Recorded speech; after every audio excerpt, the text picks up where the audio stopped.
What if the faceless men were at the Tower of Joy?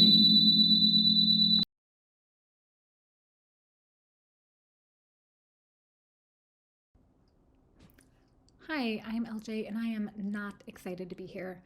I never wanted to create a YouTube channel or video, but I had some theories that I wanted to discuss and I tried to spam influencers to get them to, but nobody would take the bait, so I figured why not? I know my lighting is horrible, but I'm not putting a lot of effort into this. I just want to get my theory out there. I may never create a new video after this. Also, if I spammed you, I am sorry. I have all the tools to make my own videos. I just didn't have the drive, and I'm an introvert, so this is actually deeply painful to me. I am a nitpicking nerd. I love A Song of Ice and Fire. I read it first like over 10 years ago, and I've reread it a couple times since. I play Magic the Gathering because I'm that kind of a nerd. My favorite show is either Lost or Fringe. I am married, I have kids, I have a couple cats, all that. I do encourage you to argue with me. I love opposition and I welcome new ideas and I'm open minded. I'll change my opinions or thoughts if someone presents me with good evidence. I used to be a fraud investigator, so I would debate lawyers regularly in order to get my case pushed through because they only investigate solid cases. I do not engage with people that just say things like, this is stupid or this sucks. Like, yeah, my theory might suck, but at least give me the reasons. If you just spam things like that, that tells me that you're not a serious person and you're not very intelligent. You're a keyboard warrior. Also, I need to give credit where credit is due. Shout out to Preston Jacobs, who was the initial influencer that I listened to. After that, I also listened to Order of the Green Hands, and there was a British woman that did YouTubes, and this is like 5 to 10 years ago. But I can't remember who she was, and I couldn't find her. And so I don't remember any theory she had. I just know that I listened to her, and I hate not crediting people that inspired me. Uh, Other than that, I haven't actually listened to many videos for like at least 5 years because I was not thrilled with the ending of the show, and so I just kind of left it behind. But a lot of things have changed. I've gone back to Ice and Fire, and I just have these theories that I want to get out there. Regarding the influencers I spammed, I did listen to a couple videos recently, not many, because I didn't want other people's ideas like seeding into my head without realizing they're other people's ideas. And so I just would listen to one here or there. I did listen to history videos, pure history, not theory.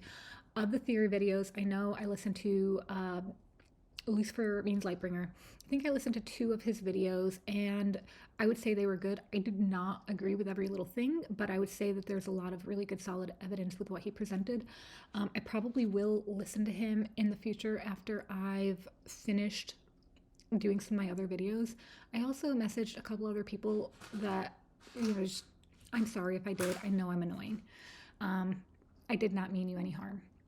Okay, and so also I need to thank my good friend Matt. He was the one that pointed me in the direction of Preston Jacobs when I loved A Song of Ice and Fire, and he started all my theorizing with it. He is a great guy. He's wonderful. He's Canadian. Also, everything that I pull from will be books, interviews, wikis, also other creators. They will always be credited. I will not pull from the show. Maybe I'll reference it, but I'll make sure to acknowledge that it's from the show. A small fact from the show might make it through and I might think it's from the books, but I doubt that because I check everything. I also use a search of Ice and Fire, so that's actually just taken from books and stuff, but I wanted to make sure everybody knew where I was pulling from. So I really appreciate you coming to this video. I know what I said is kind of crazy, and I hope that you enjoy the theory. I have a lot of great evidence, so let's do this. So I just want to apologize if my voice recording doesn't sound super professional. I'm not putting a lot of effort into this. I just want to get my theory out. And with this YouTube or video, I will discuss the players in the theory, the actual theory, the supporting evidence, the arguments against the theory, the implications of it, other theories attached to this, and the epilogue. And the epilogue is just something that I'm going to put at the end more for myself than anything. It's just something random about my life or my interests. I believe the Faceless Men were at the Tower of Joy. This theory hinges on Ethan Glover.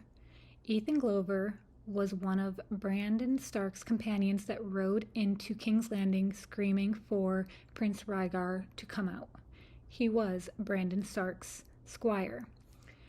He was the only one of Brandon's companions that was not killed by the Mad King Aerys. I theorize that he was, but a faceless man stole his identity and accompanied Ned to the Tower of Joy. Catelyn, Chapter 7, A Clash of Kings. Aerys accused them of treason and summoned their fathers to court to answer the charge, with the sons as hostages. When they came, he had them murdered without trial, fathers and sons both. I think it's safe to say that he would have killed Ethan. There was no good reason to leave him alive. I doubt, even as Brandon's squire, he had any good information to trade, and I don't think he would have. Plus, we hear nothing of Ethan's father. I believe that Ethan died along with the rest of them, and somehow a faceless man was able to get his hands on the corpse and take the face. The players in this theory are the Glovers, the Faceless Men, and whoever hired the Faceless Men, and I have my suspicions. Just a couple interesting facts about the Glovers. They are first men, kings, conquered by the Starks.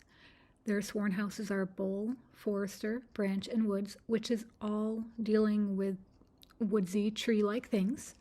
They are located in Deepwood Motte, which is the middle of a huge forest. That forest probably had a lot of children of the forest in it at one point, and if children are south of the wall, I could see some staying near that forest. They have been married into the Starks multiple times. I think this is relevant because it shows that they have powerful blood. They are considered rich, but they live in a wooden castle and they have lower titles than other lords. In fact, they're not even really called lords, they're called masters.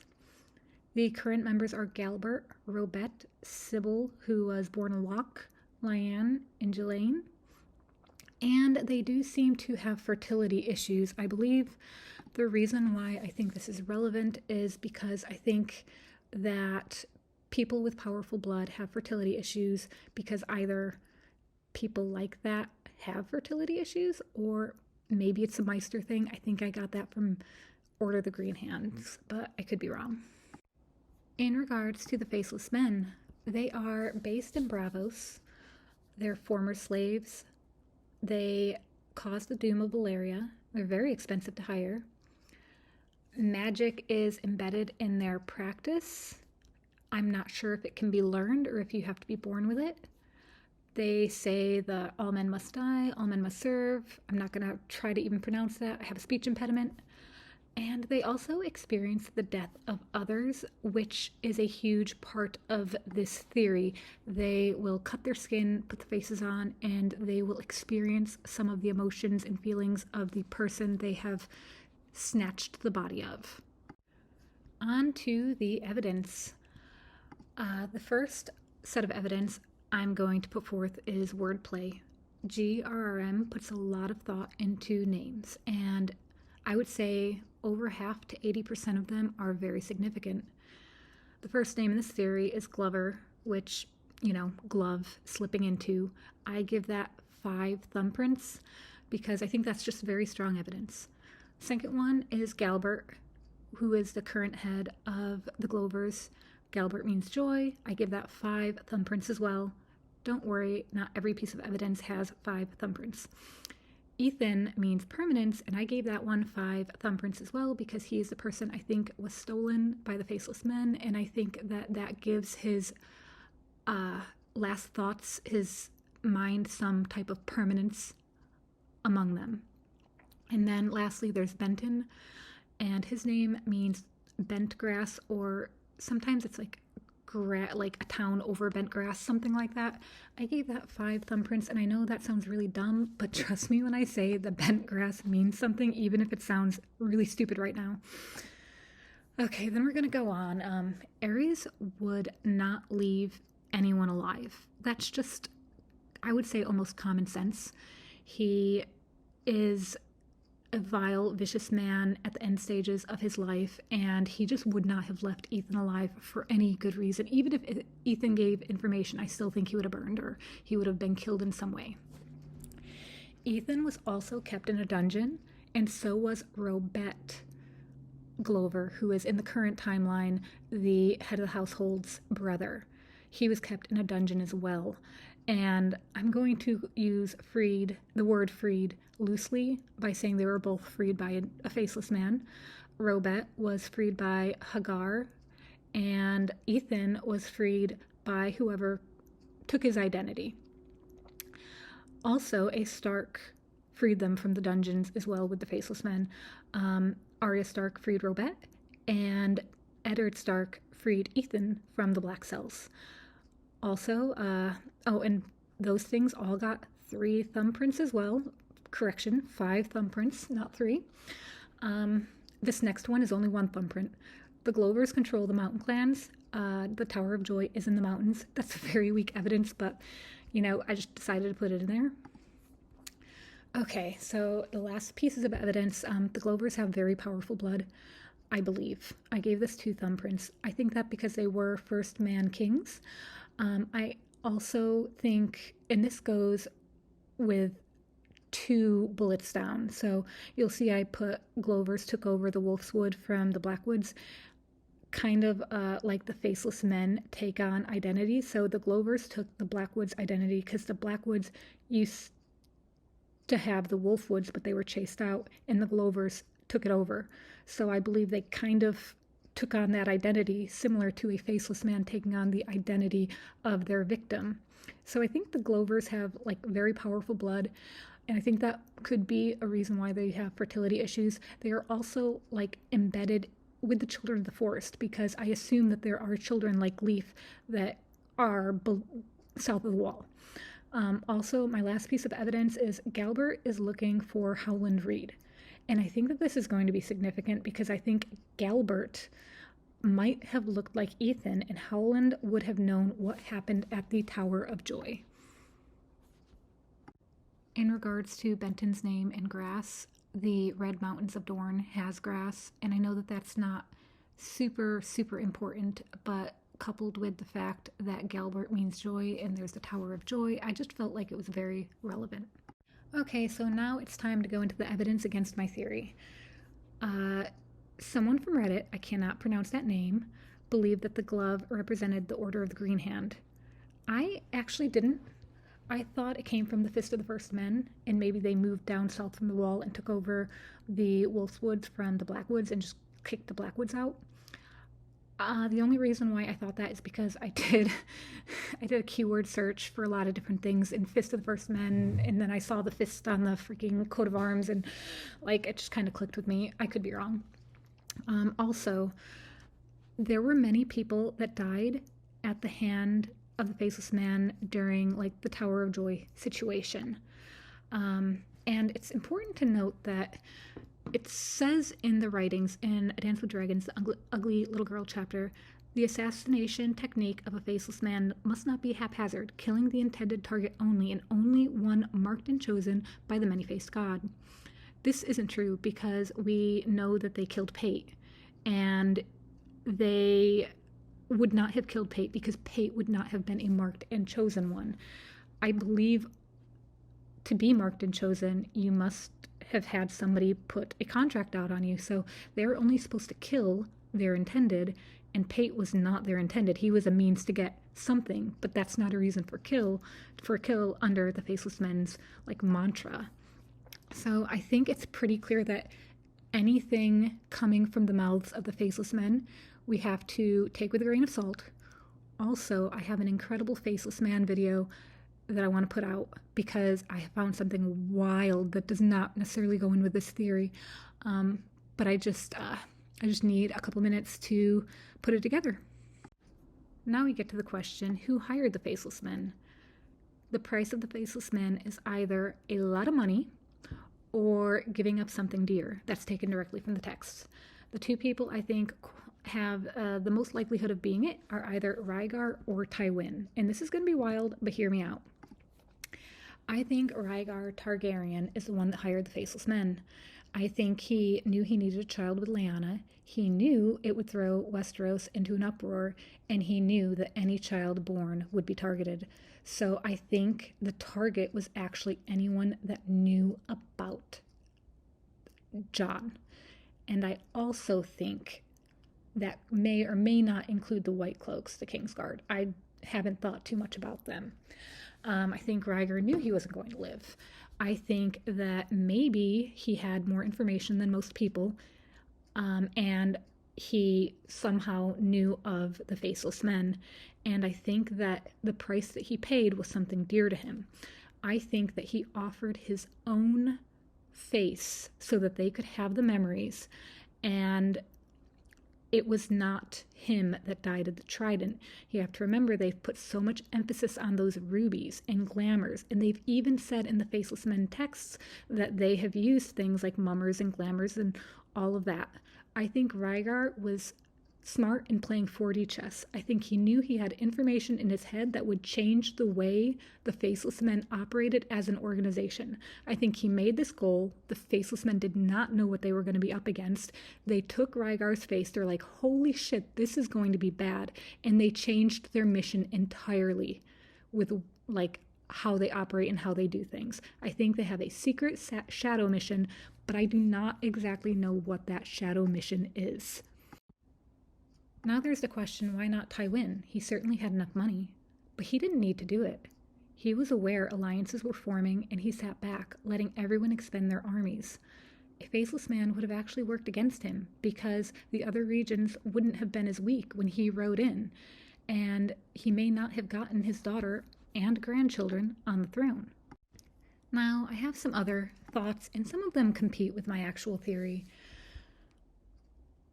I do think that Rhaegar could have hired the Faceless Men to protect Lyanna by killing threats around her. However, it could have also been that there was a Faceless Man that took Ethan Glover's spot, but he was meant to kill someone else around Ned in his proximity. It could even be that it was supposed to kill Lyanna Stark, but during his travels, perhaps the Faceless Man learned something, or the Faceless Man got killed when he wasn't supposed to. It is incredibly hard to know what exactly happened because even Ned's memories are vague. Just a couple other things. The Faceless Men could have been sent to kill Lyanna, but when he put on Ethan's face, it's possible that he learned something from Ethan. Ethan was around Brandon Stark, and Brandon Stark was wild. It's possible that the Starks had their own prophecies that were passed down to the heirs like the Targaryens do. And I know that's a show thing, but I think it's also in the books. And it's possible that Brandon went to Ethan and told him all of this stuff about the end of times, and then the Faceless Man got to Ethan and is like, oh, I'm going to put on this tasty little face, puts Ethan's face on, is like, holy shit, this line is super important. I don't know what to do. I'm a Faceless Man. I'm very conflicted. Keep in mind, the Faceless Men have lied, so it's entirely possible that they might renege on a contract, or they might do something that's within their best interest. We all know that when Arya Stark claimed or named Jaqen Hagar, he didn't kill himself. And so it's not like they are super honest. I do think it's possible that if they learn something relevant in a mission, it could change what they do. So I know that this theory isn't exactly the best theory you could have had, and I could have went into more details about some things, and I could have theorized more, but I wanted it to be based mostly on the facts that I found and not imagination, and anything that I come up with that happened at the Tower of Joy is simply imagination. I do think it's interesting that when Ned faced off against the White Cloaks, he could see their faces burning brightly, but the faces of his friends that he saw more often than those White Cloaks were shadow. I think that is very relevant, but I don't really have a theory of what happened at the Tower of Joy. I'm just not that smart when it comes to puzzling it together. I did a while ago think that it's possible Ned could have actually been the Faceless Man, not many people would have recognized that he was different if he had a lot of his memories and Catelyn was only with him a night, but I shot that down long ago. I don't think that's likely. So this is my theory, and you may not like it, and that's perfectly fine. You're welcome to give opposing views. I think that you should if you have them because they're relevant, and I want the best theory I can possibly have, not one that caters to my vanity. So thank you for listening. I hope you have some thoughts. I have a couple of other wild theories that I think you're going to like if you like this one, so please check back. One more thing, actually a couple more things. As I was going through the video, I realized there were a couple things I forgot to put in there, and I didn't want to redo any slides or audio or anything, so I'm going to put these at the end. The first being that I don't know if the Faceless Men seek powerful lines.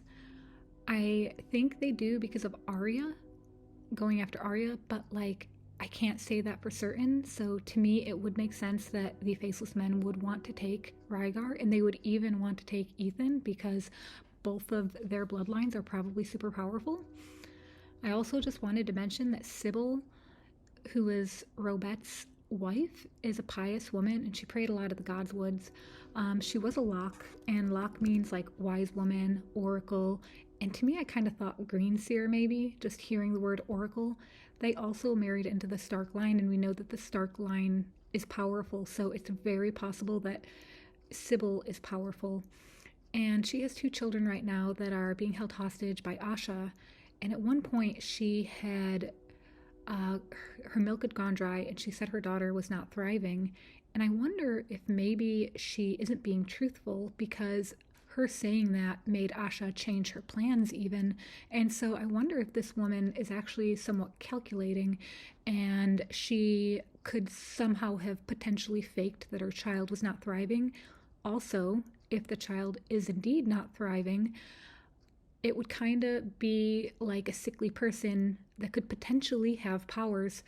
I have to give a shout out to Preston Jacobs because he was the one that introduced me to the concept that Sweet Robin was like powerful. Like I would have never thought that the sick kid had powers, but he laid it out very clear. And so maybe this baby who may not be thriving could be a very powerful green seer. I don't know. Also, some people say the Glovers are traitors because they're aligning with Stannis and Manderly. But you know what? Most of the Stark line they believe is dead. Maybe there's Rickon. Maybe they can get him. Maybe they can't. I don't blame them for whatever negotiations they're making right now because I know that they care about the Starks, and even Torrhen, or whatever his name is, the first Stark had to kneel. He had to kneel for the good of his people, and maybe the Glovers are kneeling for the good of the Starks. I don't really know, but I just don't like the Glovers getting shit on for that. So that's it. Sorry about the interruption. Bye. Okay, hello again. Elja here. I didn't expect to make this video, but I started going through all my slides and listening to what I was saying, and I'm like, I am not the easiest person to follow, and I think I need to just make it very seamless without slides. It's really hard for me to do this because I have a speech impediment, and it sucks because I've been made fun of for it. So like I did not want to make these videos. I understand why the other influencers did not take me up on it though. Okay, so I just want to go through a few things. And the first starting with the Glovers. I do think the Glovers are an incredibly powerful house. I do think they were from north of the Wall, Fist of the First Men. That's why they have that gauntleted fist for their thing. And I think that they moved south of the Wall, they ejected the Blackwoods, or the Starks did, and they took over the Wolfswoods. That is insanely powerful if you think about it, because they are probably smack dab in the forest with any children of the forest that are left over. Like they are close by children of the forest, so they probably keep to the old gods. They probably haven't had many Andal like marriages in there. Their blood is probably very, very like old and First Manish, and I think that that might be a tempting thing to the Faceless Men. Going into that a little bit further, Sybil, who was married to Robette, she was taken by Asha with her 2 children, and she was taken hostage. Anyway, I think she is not what she seems. Originally, she was a Locke. They have married into the Starks, and I think any house that marries into the Stark is probably pretty powerful. And so she was a lock. She married into the Glovers. She's a pious woman that goes to the Godwoods and worships a lot. And I think that there's probably children of the forest in their woods. She's also, like, her name, Sybil, means wise woman and oracle. If you know the Wheel of Time, wisdoms are like the people with magic, and oracle could mean green seer. Her youngest daughter, who's like still an infant, is sickly, which makes me think of Sweet Robin. Shout out to Preston Jacobs, because, like, honestly, I would have never pieced together that Sweet Robin may have powers, like, because I'm just that dumb. Like, it would have been like, boop. Okay, so I do think that that baby, the baby girl, if she really isn't thriving, it's possible she's just very powerful. Or I also think it's possible that maybe Sybil's really smart and she's engineering a situation, because the fact that the baby was sick was why, like, Asha changed her plans for that baby to, like, get help and everything. So, like, that's a power play right there. And I'm not sure if Sybil would do something against her kid. I don't think she would, but, like, maybe it's possible that she's like, I have to do this, or something really bad's going to happen. I don't really know. I just know that Sybil is not someone to sweep under a rug with the meaning of her name. We know GRRM, we know he cares about names, and we know he cares about their importance, their meaning, and their significance. Okay, in regards to the Faceless Men, I'm just going to say I'm stupid when it comes to them. I do think I, like, landed on something big, in which I'm going to do another video. It's probably going to be much shorter, but that's for another time. The thing I don't understand is, with the Faceless Men, can anybody learn their powers, or can only a few do all of the Faceless Men stuff, like Arya? And I just don't know. I feel like powerful blood is very tempting to them. Like, if Ethan Glover had powerful blood and they took Ethan Glover and put on their face, would then they be able to skin change? I'm just asking because I really don't know, and I just, like, I've tried to look it up. I just don't know. So I think that, like, the Faceless Men would really want the Glover blood for all of the reasons that I mentioned. And this next part is something I'm a little embarrassed about, and it's like who hired the Faceless Man section. I do think it was either Rhaegar or Tywin. I lean towards Rhaegar.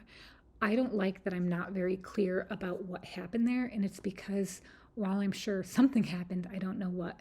I do think it was Rhaegar, and I think it was very vague. I think he's like, someone's going to kill this person. I need that threat annihilated. Maybe there wasn't a name exchanged. I don't know. I think that the Faceless Man was like, okay, we don't want your money. We want your face, or something like that. Is how, because the Faceless Men said that you can pay with something dear, and I think that a prince, his face, would be incredibly valuable to them.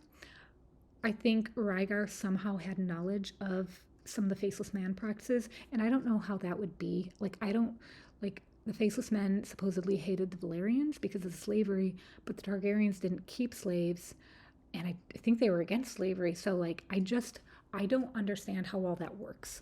But I think that Rhaegar knew something. He knew he was going to die, and he's like, I'm going to let them have my face so that they can see what I see. Like, and because I don't know how much they can see from the face. It could just be the last moments of death, or maybe, like, Rhaegar was imprinting something in his memory as he was dying. I have no idea. I just don't know. Anyway, so there's that. But there is an alternative theory that I should mention. It is possible that it was Tywin, and Tywin may have known more than we knew. He could have known about Lyanna, and he could have been like, I really need her to die so that my daughter can be Robert Baratheon's bride, because we all know Robert Baratheon was obsessed with Lyanna. And so he could have hired the Faceless Man. I just don't think that's true. So if Tywin hired the Faceless Man, and it makes sense, both Tywin and Rhaegar would have known people that would have had access to the Black Cell, so they could have easily gotten the Faceless Man in, and they could have I don't know the exact chain of events. All I know is that there was this Faceless Man, and he took Ethan's spot. The same with Rygar. I think that, and there could have been more than one Faceless Men, like, because like Rorg and Biter with Jakan, and I think they were part of the group. But anyway, so a Faceless Man. The same with Rygar. A Faceless Man took Ethan's face. So he probably saw the moments of Ethan's death, but he also may have gotten some of Ethan's knowledge from his time with Bran Stark. He could know something about prophecy that we are unaware of. I think at this time, like, I don't think we know enough about the Faceless Men to see what their true missions are. We just know that they're hired assassins, but they could also very well have their own agenda. And if what they saw in either Rygar or Ethan's face was a threat to them, it is entirely possible that they have changed their mission completely, or, you know, they still do contracted kills, but they have a side quest or a main quest. So that is something that is in the back of my head. Like, I actually think that something happened that changed the Faceless Men as a whole during the time of the Tower of Joy. Okay, so let's get to the point where Ethan is freed from the cell. I think it's obvious that whoever Ethan was meant to kill was attached to Ned Stark. And it makes sense that Ned Stark would be the one likely to find Lyanna. And so he attached himself to Ned Stark. And I'm just going to say that it's the Rygar theory. The Faceless Man was going to do everything he could to kill anyone involved that knew that Lyanna was alive. And so they're going along their merry way, and technically the only people that knew she was alive were the people at the Tower of Joy. Like, everyone else, it could be like, oh, I heard rumor that they were at the Tower of Joy, but they don't know if she's alive or not, or they don't know if she's dead. They have no idea. And so my belief is the objective of the Faceless Man did not come into fruition until they were at that tower. He's like, okay, all of these people standing with me right here know that Lyanna Stark is alive. I'm going to kill them all. That is my thought. I do not know how the fight happened. I don't even think Ned knows how the fight happened. Maybe Howland Reed does. And I think that that is why it is important that Galbert is delivering the deed, or like the will, to Howland, because I think that Ethan and Galbert are going to look alike, and Howland's going to be like, oh shit, like this is my cat's butthole's sorry. I think he's just going to be like, oh shit, like, and he's going to immediately be uneasy, and I don't really know what's going to happen, but so that is my thought. Like, the Faceless Man went to the tower. His mission was to kill anyone that knew that Lyanna Stark was alive, and Jon, but something happened, and he probably killed the Faceless Man. So there's that. And then there's the opposing thought that it was Tywin that hired the Faceless Man. They took Ethan's spot. Maybe they didn't care about any of the prophecies. They just didn't care. They didn't care what Ethan knew. Their sole objective was to kill Lyanna Stark, because they probably knew that, Tywin probably knew that Lyanna and Rygar were getting it on and having a baby. So in that case, the Faceless Man's job would have been to kill Lyanna Stark. And I wonder if maybe he succeeded and Lyanna didn't die from childbirth, if she died from the Faceless Man. This is all just dumb theorizing. Like, I really don't know that part, which is why I was really hesitant to put some of this in the theory video, because I don't want to be like tinfoily. But I will say that, like, just because the Faceless Man was there and Ned may have seen some weird shit, he may have no idea the Faceless Men were involved. And so everything I said could be right. And Ned Stark, being alive, the only one alive from there at that time, may have no clue that he encountered a Faceless Man. He just knows something was going weird and his friend betrayed him or something. I don't know. His memories are not normal. And that it used to be that when I first had this theory, I actually thought that Ned had died and the Faceless Men had taken his identity, and it was a long con for like 20 years. Because like there were some weird things about Ned, and not many people would have been able to realize it because he had his normal face. And of course his demeanor is going to change after a war and all of his family dying. And Catelyn Stark had only been with him once. And so like maybe she doesn't remember all that. Like, I don't see many people being able to realize it. Even the Meister was different. Like, and the fact that GRM put that in there, that she brought her Meister with her, Catelyn brought her Meister from River Run. I don't think that that's an accident. Like, almost like GRM is very specific, and he has very specific reasons for the things that he does. So, like, I don't want to be the stupid person that's like, oh, Ned Stark was a faceless man, but like, also, like, was Ned Stark a faceless man? I don't know. Like, okay, like now I'm going crazy. So, I really hope that I cleared up some of the questions I had, and also like the Benton thing, like the Benton with the bent grass or whatever it was. Like, I know that's very, very weak, and it shouldn't have been 5 thumbs, but like also like you name someone after grass, and the biggest, most important thing about that family has to do with the Tower of Joy. One of the members is Joy, one of them is Permanence, and the other one is Grass, and like there's grass up there. Like, you know what? It should have been 1 thumb. I'm sorry. So thank you for listening to me. I have a little epilogue after this, which is just basically stuff that I love. Magic the Gathering, actually, on this one. So peace.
Okay, so we've reached the epilogue, and what that is a little time at the end where I discuss something that is completely unrelated to A Song of Ice and Fire, and today it is Magic the Gathering. I have played Magic the Gathering for years now. I played it decades ago, and then I just stopped for a while, and I, went back to it. I play the Commander format. It's wonderful. It keeps your brain really sharp, and there's so much artwork and fantasy and storytelling that it's just a really fun experience. It's great for kids too, because they're doing something that's not on electronics and they can learn. I play the Commander format. They also have purchased a lot of IP. Like, you'll see them doing crossovers with Avengers. This is the Lord of the Rings crossover they did. They did Fallout. There's just so many at this point, even Teenage Mutant Ninja Turtles, so that's pretty cool. But they have their own original stories and their own original art as well. This is my favorite art. It's Elish Norn. It's on one of the cards. It says here that it's done by Miguel Villeneuve. I can't pronounce hard to pronounce names, so look up Elish Norn and you can see who did it. I highly recommend getting into Magic if, like, you just have a few friends and you want something interesting to do. You can go to your local game shop. There is an online version. I just don't play it online, but I have friends that think it's wonderful, so do with that what you will. I love Magic the Gathering, and it's brought a lot of my friends together. So thank you for listening again, and I promise I'm not going to add anything to the end of this video. Not anymore. Bye.